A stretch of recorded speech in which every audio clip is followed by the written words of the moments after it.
दोस्तों, देश में हर प्रकार के धार्मिक जुलूस की जो है वो इजाजत दी जाएगी। उस धार्मिक जुलूस में खतरनाक हथियार रखने की इजाजत दी जाएगी। उस धार्मिक जुलूस में मस्जिदों के बाहर खुले तौर पर मुसलमानों के खिलाफ भड़काऊ गाने बजाने की इजाजत दी जाएगी। और वही लोग मस्जिद के ऊपर चढ़ करके भगवा झंडा लगाएं तो उसकी भी इजाजत दे दी जाती है। और अगर वही लोग मुसलमानों के घरों के बाहर जाकर के खुले तौर पर तांडव मचाएं तो उसकी भी इजाजत दे दी जाती है। और जब इससे भी मन नहीं भरता तो तमाम तरीके की गतिविधियों को वो लोग अंजाम दे तो इसकी भी इजाजत दे दी जाती है। और कथा वाचक जो हैं वो मुसलमानों के खिलाफ जहर उगले तो इसकी भी इजाजत दे दी जाती है। पर जब बात मुसलमानों की आती है तो सारी परमिशनें रद्द कर दी जाती हैं, सारी इजाजतें जो हैं उसके लिए मना कर दिया जाता है। चाहे बात हो ईद के नमाज की, चाहे बात हो खुले में नमाज की, और अगर बात हो तबलीगी इज्तिमा की तो आपको इजाजत ही नहीं दी जाती है। आपको इसके लिए इजाजत लेनी पड़ती है और तमाम तरीके से बवाल मचाने की भी कोशिश की जाती है। क्योंकि बुलंदशहर में तबलीगी इज्तिमे में लाखों मुसलमान जुटने वाले थे और लाखों मुसलमान के जुटने की वजह से पुलिस प्रशासन जो है वो बुरी तरीके से बौखला जाता है। और फिर मौके पर पहुंच करके किस तरीके से इज्तिमे के काम को रुकवाया जाता है, एक बार इस वीडियो पर नजर डाल लीजिए।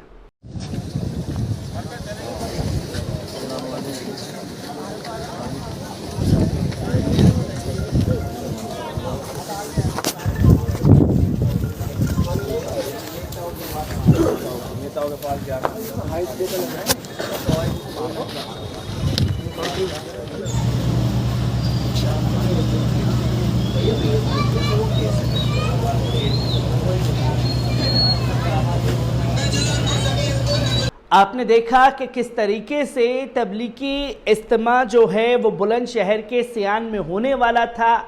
वहां मौके पर पहुंच करके पुलिस प्रशासन ने तबलीगी जमात के लोगों से कहा कि यहां किसी तरीके का कोई इज्तिमा नहीं होगा और इसकी इजाजत आप लोगों को नहीं दी गई है, तो आप लोग यहां से चले जाइए। पर सलाम है तबलीगी इज्तिमा में आए हुए लोगों को, जिन्होंने पुलिस प्रशासन की बात मानी और धीरे धीरे जो बंदोबस्त उन्होंने किया था उसे हटाना शुरू कर दिया।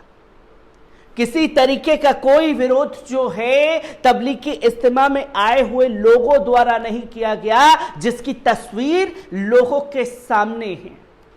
किस तरीके से ये पूरा मामला सामने आया, एक बार इस रिपोर्ट पर नजर डालते हैं। दोस्तों, बुलंदशहर के सियाना में 2 दिन का इज्तिमा तबलीगी जमात द्वारा किया जा रहा था। पुलिस ने अब मौके पर पहुंचकर इस इज्तिमे को रुकवा दिया। मौके पर पुलिस बल तैनात की गई। टेंट और फर्श को हटाया जा रहा है जो जमात द्वारा स्थल पर लगाया गया था।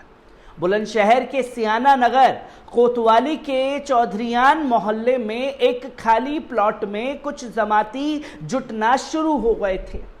धीरे धीरे यहां पर अधिक तादाद में तबलीगी जमात के अनुयायी जुट रहे थे, लेकिन ऐसे किसी भी कार्यक्रम की सूचना पुलिस के पास नहीं थी। जैसे ही पुलिस स्थल पर पहुंची तो पुलिस ने अनुमति संबंधित कागजात मांगे, जिसके बाद पता चला कि तबलीगी जमात द्वारा किया जा रहा बिना अनुमति के कराया जा रहा है। ये कार्यक्रम पुलिस ने तुरंत इज्तिमे को रुकवाया, जिसके बाद टेंट और फर्श आदि को वहां से हटाना और हटवाना शुरू कर दिया। फिलहाल मौके पर पुलिस बल जो है पूरी तरीके से तैनात कर दी गई है। जानकारी के मुताबिक सामने आया है कि यह कार्यक्रम बिना अनुमति चल रहा था, जिस कारण पुलिस ने इस कार्यक्रम को आयोजित नहीं होने दिया। और मौके से सभी सामानों को हटाना शुरू कर दिया गया। पुलिस ने बिना अनुमति चल रहे तबलीगी इज्तिमा को मौके से हटवा दिया। सभी यहां से वापस जाना शुरू हो गए। प्रदेश में कानून व्यवस्था चाक चौबंद है। बिना अनुमति किसी भी प्रकार के कार्यक्रम की सूचना यदि पुलिस को मिलती है तो पुलिस तुरंत इस पर एक्शन लेती है। कोई यात्रा हो, कोई इज्तिमा या अन्य कोई भी चीज पुलिस बिना अनुमति के किसी भी कार्यक्रम को होने नहीं दे रही है। फिलहाल स्थल से तबलीगी जमात का कार्यक्रम खत्म कर दिया गया। आपको बता दें कि इससे पहले 2018 का बुलंदशहर का तबलीगी इज्तिमा आपको याद होगा, जहां मेरठ के हाशिमपुरा और मालियाना कांड से बड़ा मामला बुलंदशहर में हो सकता था। गौकशी को लेकर बुलंदशहर जलाने की पूरी कोशिश की गई थी। कुछ लोगों के नापाक मंसूबे अधूरे रह गए थे। इंस्पेक्टर की जान गंवाकर पुलिस विभाग ने बुलंदशहर को जलाने से बचा लिया था। और किस तरीके से जान पर खेलकर सुबोध कुमार ने कई गतिविधियों को अंजाम दिया। करीब 18 से 20 लाख लोग मौजूद थे। गौकशी को लेकर बुलंदशहर में बवाल हुआ। इसकी जानकारी लगते ही एडीजी ने अलर्ट जारी कर दिया। इस पर मेरठ जोन की पुलिस तुरंत एक्टिव हो गई। अफवाहों का दौर बहुत ज्यादा था। ऐसे हालात में पुलिस ने रात तक इज्तिमा में लौटने वाले लोगों को सकुशल उनके घर तक भी पहुंचाया था।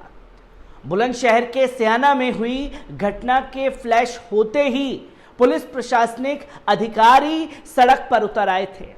सोमवार को इज्तिमा के समापन के बाद लोग घर लौट रहे थे। ऐसे में बड़ी संख्या में भीड़ हाईवे पर उमड़ रही थी। यहां ट्रैफिक व्यवस्था संभालने के लिए एडीएम सिटी मुकेश चंद व SP city Ranvijay Singh force के साथ मोदीपुर चेकपोस्ट पहुंचे हुए थे। दोनों अधिकारियों ने पुलिस को व्यवस्था बनाने के निर्देश दिए थे।